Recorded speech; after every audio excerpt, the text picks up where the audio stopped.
Salam saudari, kita mulai lagi pendalaman Alkitab kita. Minggu ini kita bawa tema tentang depresi. Ini masih suatu bagian dari mengenal Tuhan lewat kelemahan manusia. Oke, depresi yang dimaksud di sini adalah saudari termasuk juga stres, panic attack, saudari ya. Mari kita mulai aja bahwa Alkitab sudah menyadari bahwa akibat kejatuhan manusia, maka manusia juga mempunyai jiwa yang lemah. Salah satu kelemahan jiwa adalah Anda mudah ataupun bisa depresi, bisa stres, bisa panic attack.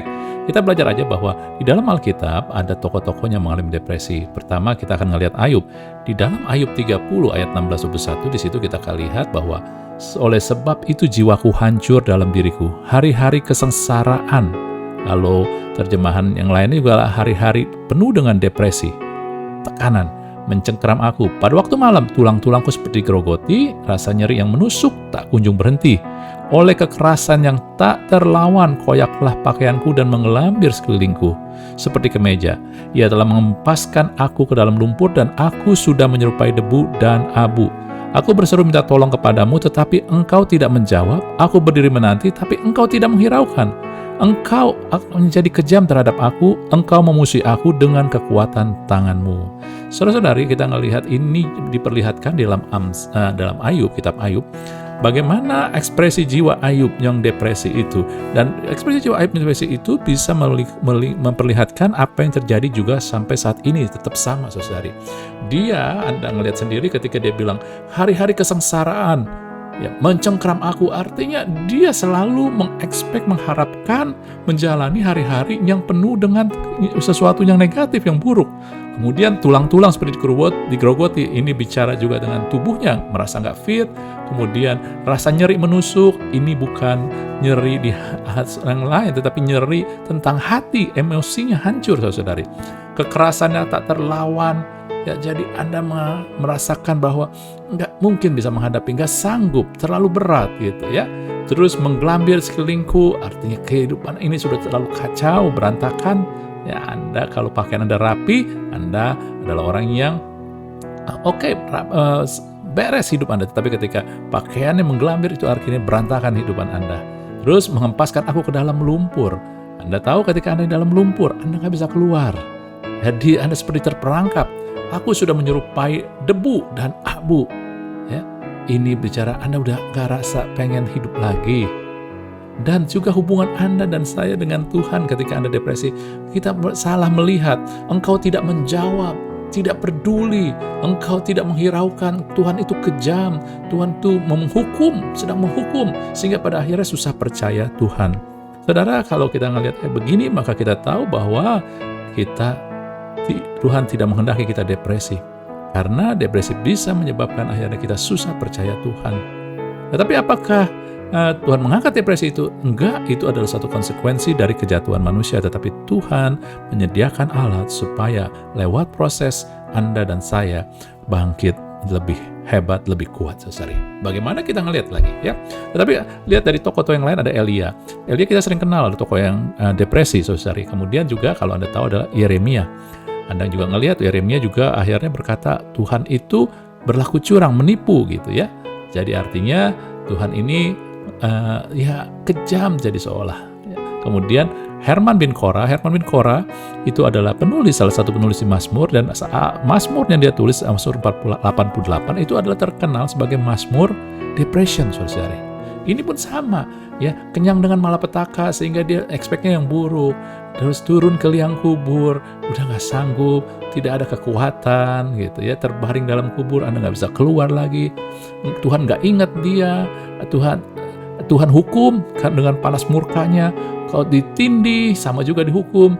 Aku menjadi kekejian, Tuhan itu kejam, ya. Aku tertahan dan tidak dapat keluar. Nah, ini seperti terperangkap. Aku berseru-seru, tapi Tuhan gak jawab. Ini sama, saudara-saudari ya. Jadi ciri apa yang berkecamuk di orang yang depresi kira-kira seperti ini. Dan ini kesian sekali.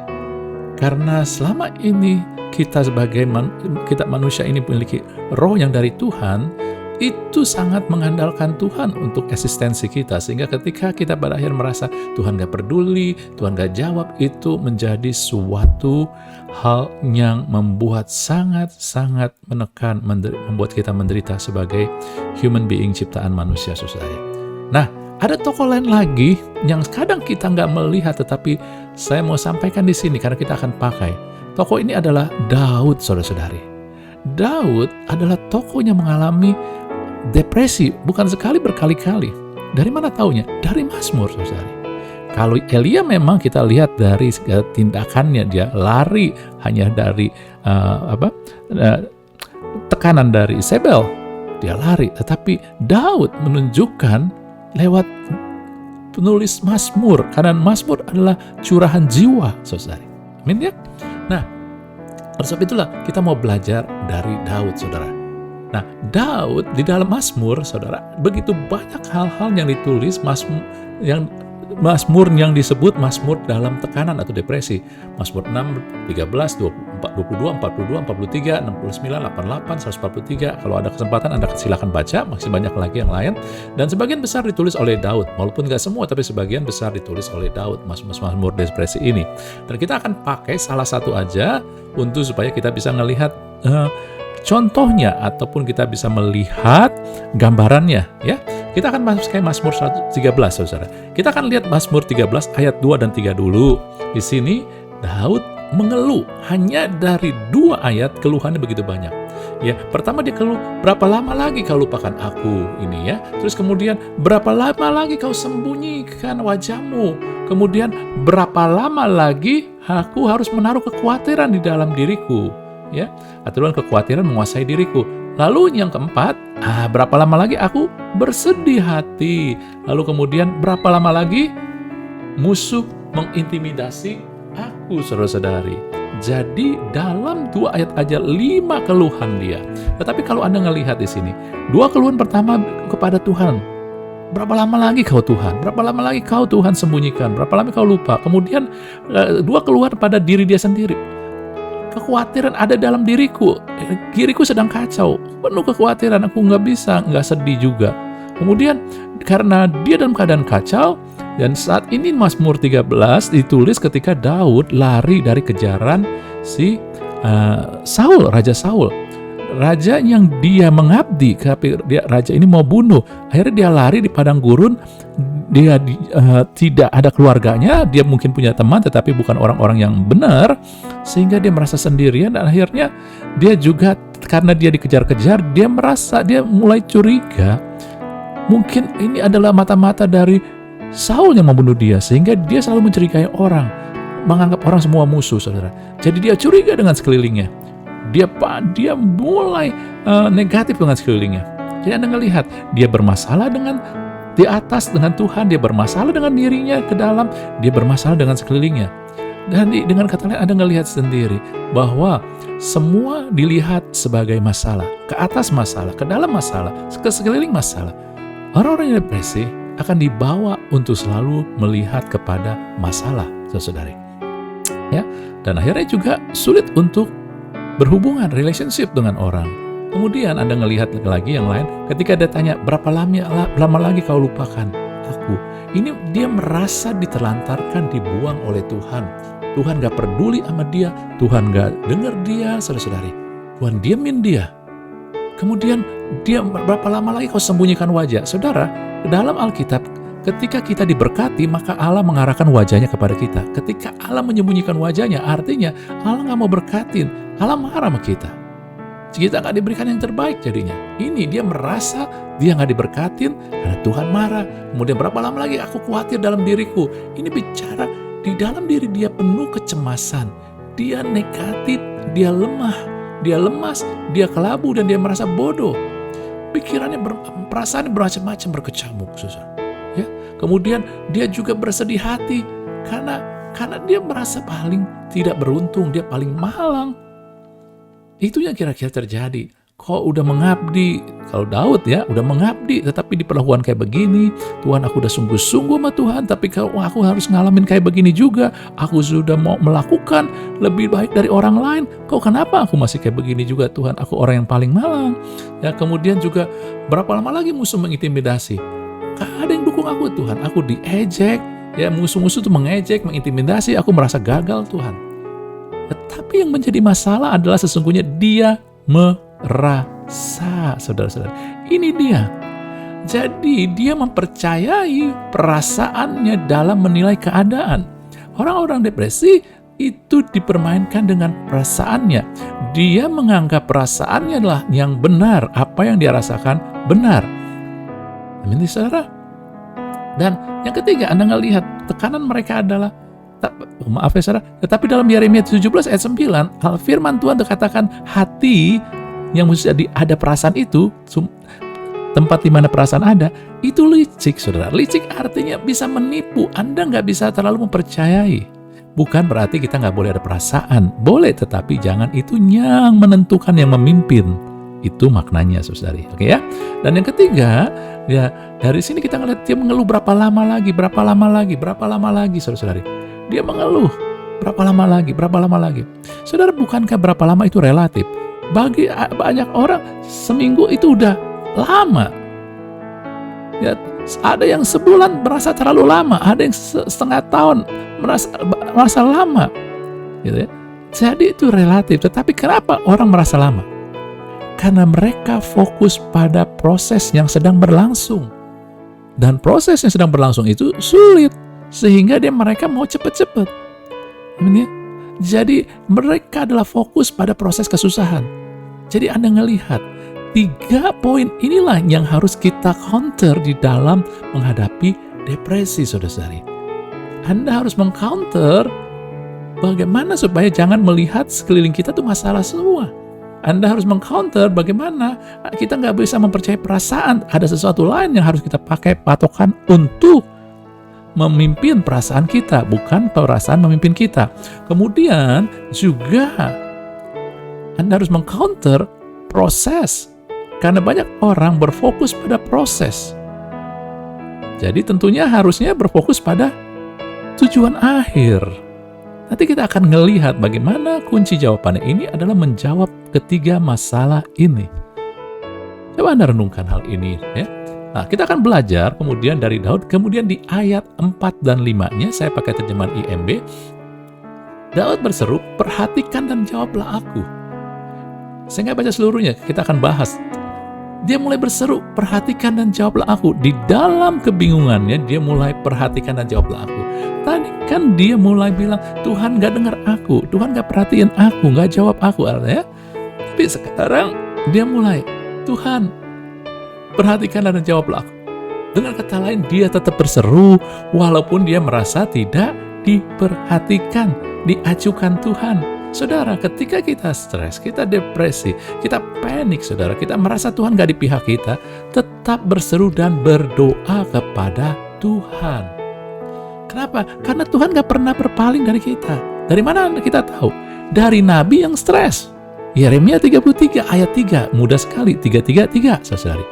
Dan nabi Yeremia ini nabi yang stres, saudara. Anda tahu Tuhan gak kasih dia menikah, gak kasih punya anak, gak boleh bersosial.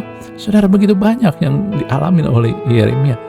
Sehingga akhirnya disebut weeping prophet, nabi yang menangis. Kan tertekan sekali. Dia juga yang menulis ratapan. Tapi kita nggak lihat.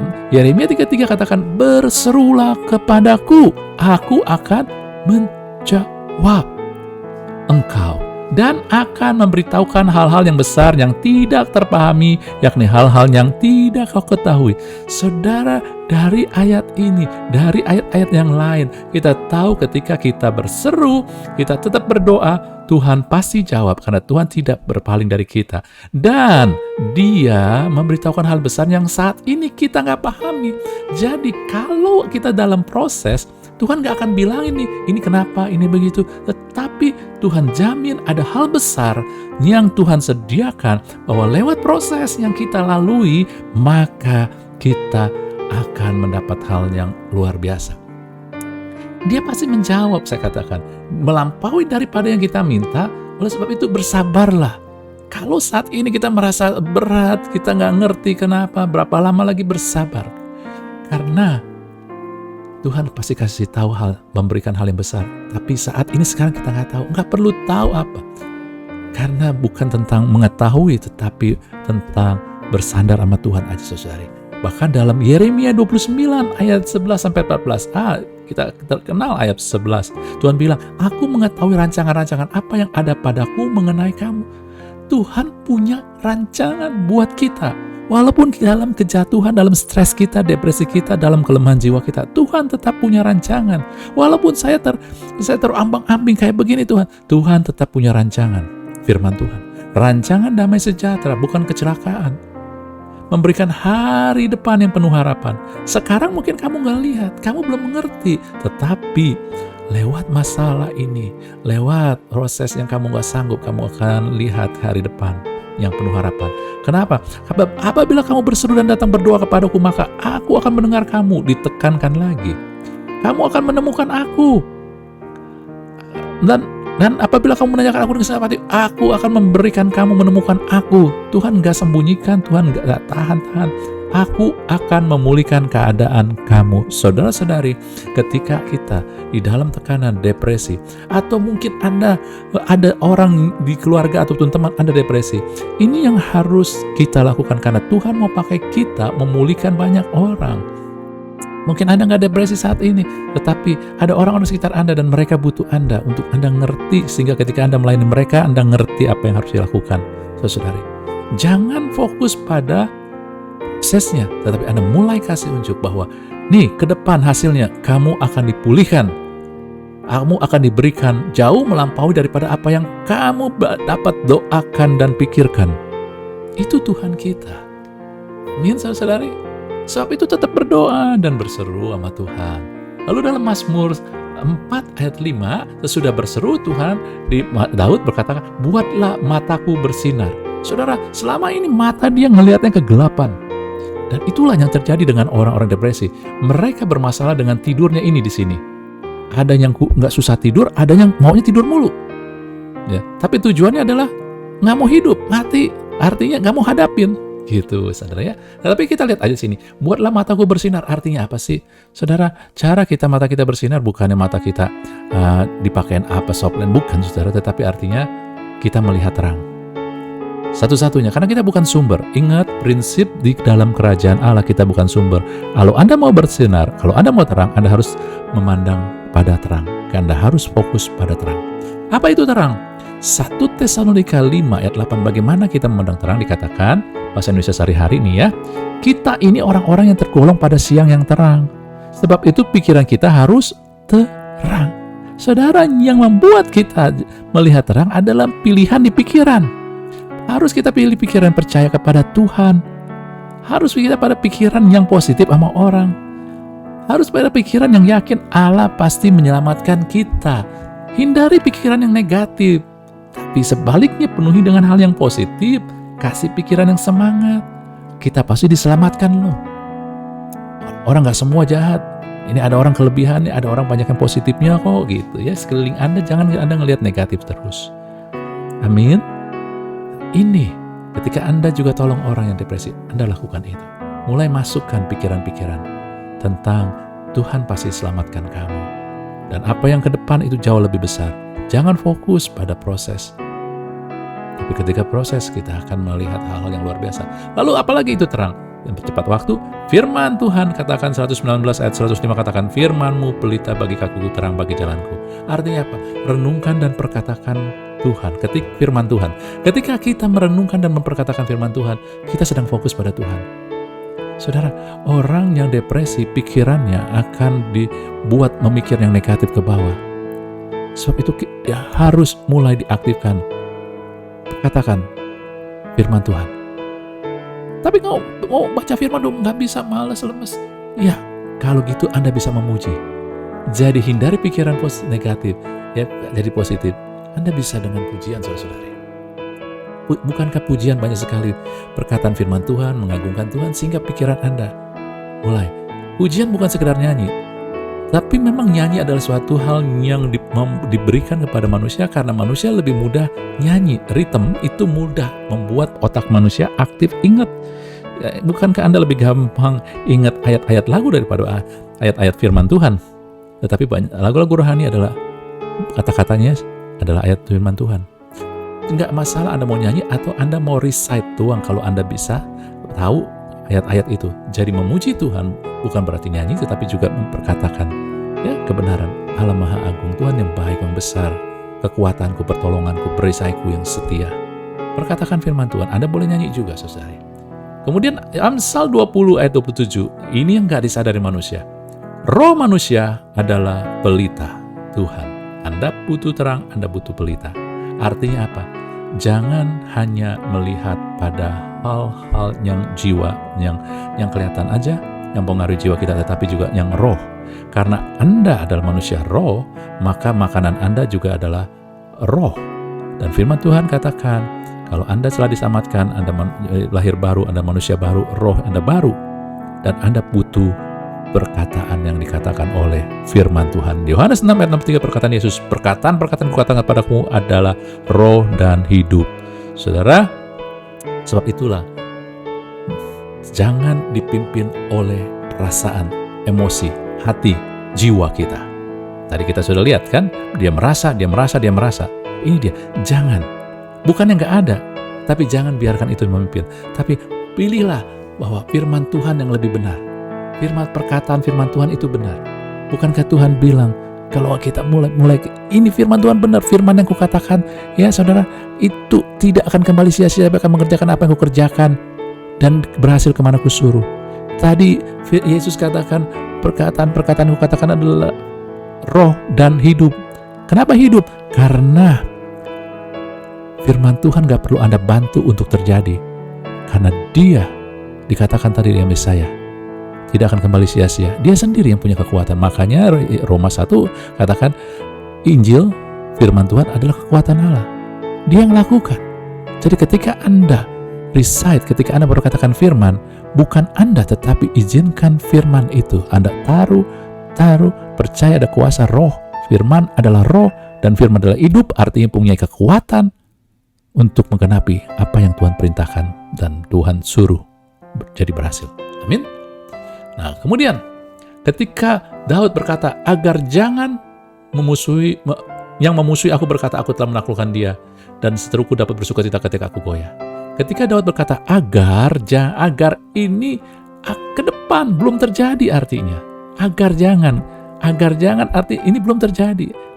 Tetapi Daud melihat ke depan berdasarkan keadaan dia. Saat ini saya goyah, Tuhan. Agar jangan musuh mengatakan aku melakukan dia pada saat aku sedang goyah. Daud sedang goyah bukan saat itu yang menulis Mazmur ini. Sehingga dia ngelihat itu. Dengan kata lain begini, saudara. Seringkali kita yang membuat kita stres, depresi adalah kita melihat masa depan dengan keadaan kita saat ini. Saudara, saya mau katakan, ini akan menjadi tekanan yang besar. Anda melihat ke depan dengan kekacauan kita saat ini, ketidakberdayaan kita hari ini. Tuhan ngerti itu. Tapi iblis mempermainkan kita dengan hal ini supaya kita jadi tertekan karena kita melihat, memproyeksikan keadaan kita berdasarkan keadaan kita hari ini, kemampuan kita hari ini, kekacauan kita hari ini. Firman Tuhan dalam 2 Korintus 9 ayat 8 katakan, Allah sanggup melimpahkan segala kasih karunia kepada kamu supaya kamu senantiasa berkecukupan dalam segala sesuatu. Artinya, apapun yang Anda hadapi ke depan, akan ada kasih karunia dari Tuhan. Saudara, kitab Ratapan bilang, kitab Ratapan 3 berkata, ya, rahmatnya selalu baru setiap hari. Rahmat ini kasih karunia Tuhan. Selalu baru setiap hari. Kenapa? Anda nggak bisa pakai kasih karunia, rahmat, ya, menghadapi masalah hari ini dengan kasih karunia yang kemarin. Ataupun Anda nggak bisa menghadapi hari besok dengan kasih karunia, rahmat Tuhan yang Tuhan sediakan buat hari ini. Artinya apa sih?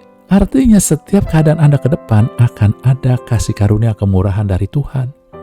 Jangan melihat keadaan di depan dengan kasih karunia yang belum Anda lihat. Untuk ke depan itu yang membuat kita stres. Anda ngerti? Ya, akan ada cukup kok. Dan bahkan berlimpah kemurahan Tuhan itu, kasih karunia Tuhan untuk pergumulan Anda. Buat besok, lusa, minggu depan, sebulan kemudian, setahun kemudian, masa depan Anda. Jangan mulai pikirkan, kalau nanti begini bagaimana ya? Saudara-saudari, nanti akan ada kasih karunia, kemurahan Tuhan yang cukup. Makanya Anda dengarkan firman Tuhan. I can do all things through Christ who strengthen me. Artinya, aku dapat menghadapi segala sesuatu di dalam Kristus. Kuncinya adalah di dalam Kristus. Artinya apa?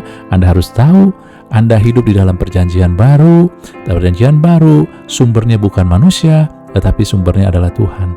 Ketika Anda bersandar pada Tuhan, maka apapun kebutuhan Anda, apapun yang Anda hadapin, Tuhan akan kasih kekuatan, ada kasih karunia untuk Anda mampu menghadapi. Percaya itu.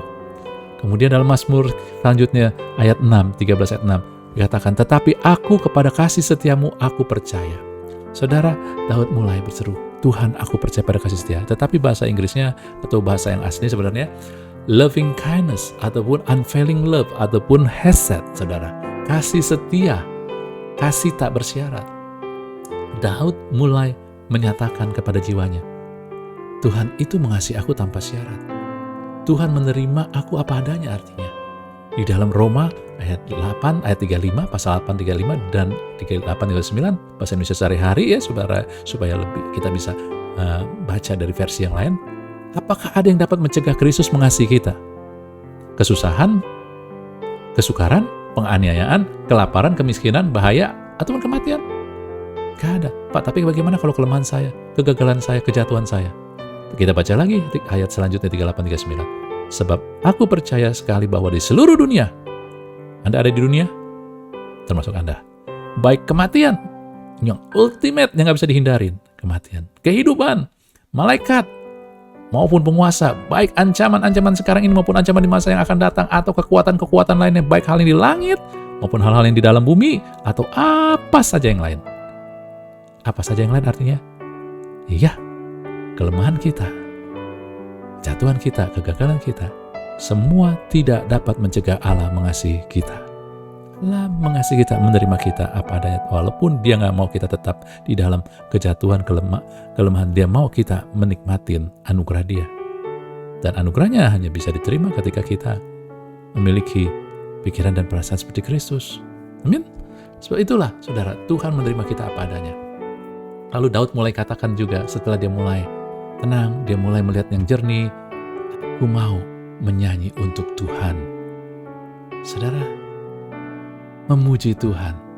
Tadi kita katakan, ya, memuji Tuhan itu penting. Karena apa? Saudara, ketika kita memuji Tuhan, berkata-kata, menyanyi, ini membantu kita fokus kepada otak kita jadi fokus. Karena orang yang depresi, stres, pikirannya itu overflow dengan banyak macam pikiran, sehingga ketika Anda mulai nyanyi, ikut nyanyi, memuji, maka ketika Anda nyanyi kan Anda mesti fokus juga kan, apa nih kata-katanya. Kemudian ketika Anda ucapkan, maka otak menyuruh telinga Anda menangkap apa yang diucapkan, lalu diproses ke otak, sehingga ada aktivitas yang supersede, artinya yang mulai overtake, mengambil pikiran-pikiran yang negatif itu. Mungkin gak banyak, tetapi paling gak ada. Ya, dalam Yeremia 61 ayat 3, terjemahan IMB-nya, ya, Anda ngelihat bahwa pujian, jubah pujian, itu mengganti semangat yang pudar. Ini artinya semangat yang depresi, saudara. Lihat ya, dari pertama juga, Tuhan mengangkat mereka yang berduka di Sion. Jadi apakah Tuhan mau mengangkat duka kita, kesedihan kita, depresi kita? Mau, sangat mau. Untuk memberikan keindahan ganti debu.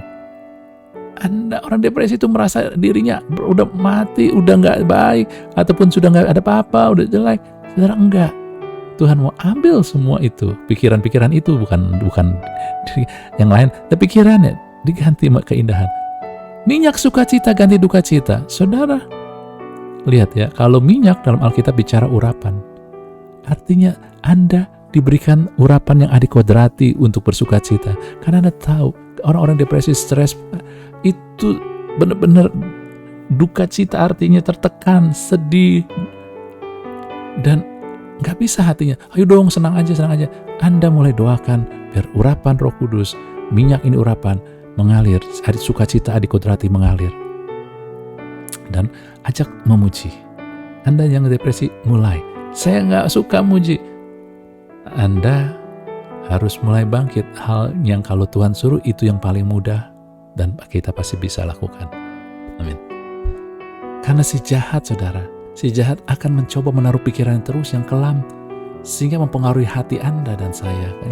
Akhirnya kita akan jadi depresi kalau kita ikutin. Tapi ketika kita mulai mau bangkit aja, mulai memuji, dengerin lagu rohani, mulai dengerin perkataan, mulai ikut nyanyi, pujian ini akan menaruh, bukankah saya kata-kata pujian itu firman Tuhan, akan menaruh firman kebenaran dan akhirnya memberikan suasana hati, ya saudara, yang mengingatkan akan kuasa dan kebesaran Tuhan, kita jadi lebih tenang. Amin ya saudara. Kemudian yang terakhir saudara, Kisah Para Rasul 13 ayat 22. Tentang Daud, Allah telah menyatakan, aku telah mendapatkan Daud bin Isai seorang yang berkenan di hatiku. Saudara ngelihat, Daud orang yang depresi, tetapi pada akhirnya jadi orang yang berkenan kepada Tuhan. Kenapa saudara? Anda juga bisa ngelihat hal-hal itu terjadi juga pada hamba-hamba Tuhan yang lain. Tapi kita bicara Daud dulu. Karena Daud walaupun depresi, dia tetap cari Tuhan, sehingga akhirnya menemukan bahwa lewat proses itulah Daud menyadari bahwa dia itu orang yang lemah, orang yang terbatas, sehingga nggak ada yang bisa disombongkan. Kalau nggak punya kelemahan, kesombongan, dia bisa jadi sombong, saudara. Aku yang ngalahkan Goliat, berbahaya buat dia. Tetapi ketika dia lewat depresi, dia tahu bahwa betapa rapuhnya jiwa manusia, betapa terbatasnya jiwa manusia. Sehingga karena itu ketika dia terus mencari Tuhan, dia akhirnya mencari pewahyuan Tuhan. Dia lebih kenal Tuhan. Akhirnya dia lebih mau sepenuhnya mengandalkan Tuhan. Bukan hanya lebih, tapi sepenuhnya mengandalkan Tuhan. Inilah yang membuat Tuhan berkenan. Tuhan berkenan bukan perbuatan, karena perbuatan Anda dan kemampuan Anda. Karena segala sesuatu yang bersumber dari manusia itu adalah kekejian buat Tuhan. Sebab itu prinsip kerajaan Allah adalah segala sesuatu datang dari Tuhan. Harus datang dari Tuhan, itu baru berkenan. Amin. Saudara-saudari, begitu banyak orang-orang di sekeliling kita. Kalaupun Anda depresi, banyak sekali juga orang yang depresi. Ada yang kadarnya rendah, tapi ada yang sudah berat. Dan Anda butuh pertolongan. Anda yang tahu ada orang depresi, jangan tinggalkan. Mereka adalah saudara-saudarimu. Tolong mereka. Bagaimana saya bisa menolongnya dengan baik? Dengan mengetahui kebenaran ini, saudara-saudari. Anda mulai belajar, ajak orang tersebut untuk berdoa dan berseru sama Tuhan. Walaupun sepertinya dia nggak mendengar Tuhan jawab. Terus, pimpin dan tuntun dia, bantu untuk fokus pada terang. Bukan fokus pada proses. Setelah proses tujuan akhirnya, hasil akhirnya, kamu akan melihat hal-hal yang besar dari Tuhan. Jangan fokus jangan dipimpin oleh perasaan. Pakai firman. Kita manusia roh. Jangan melihat ke depan, masa depan, apa yang ada di depan dengan keadaan sekarang ini. Jadi berat. Kita bukan nggak boleh punya rencana, planning, boleh. Tapi yang terjadi pada orang depresi adalah yang dia ngelihat gambaran masa depan dari keadaan sekarang. Keadaan sekarang kacau, bagaimana dia bisa melihat masa depan? Dan ingat, apapun keadaan kita, Tuhan menerima kita untuk menuntun kita. Pujilah Tuhan hai jiwaku. Karena memuji bukannya untuk Tuhan. Kita gak memuji Tuhan tetap besar kok. Anda tahu memuji Tuhan itu adalah untuk kepentingan kita. Banyak orang diperbodoh oleh iblis. Tuhan tuh mau dijilat. Enggak saudara, terlalu naif kalau bilang Tuhan mau dipuji. Segala sesuatu yang dari Tuhan selalu tertuju buat kita. Pujian adalah untuk kita, supaya kita mulai menyadari, mulai berfokus pada kebesaran Dia, kita bisa jadi tenang. Mulai melihat hal-hal yang ada kodrati. Amin. Dan ketika kita mengalami proses sekarang, kita merasa lemah, kita tahu bahwa kita parah jatuh, tetapi saudara, jangan biarkan itu membuat kita jadi down. Tapi lewat proses, lewat masalah ini, kita akan kenal Tuhan dalam dimensi yang lain. Kita akan semakin terhubung Tuhan, sehingga kita akan menjadi luar biasa dan melihat hal-hal yang luar biasa. Amin saudara-saudari. Yuk kita maju. Kiranya Tuhan memberkati kita semua. Haleluya. Amin.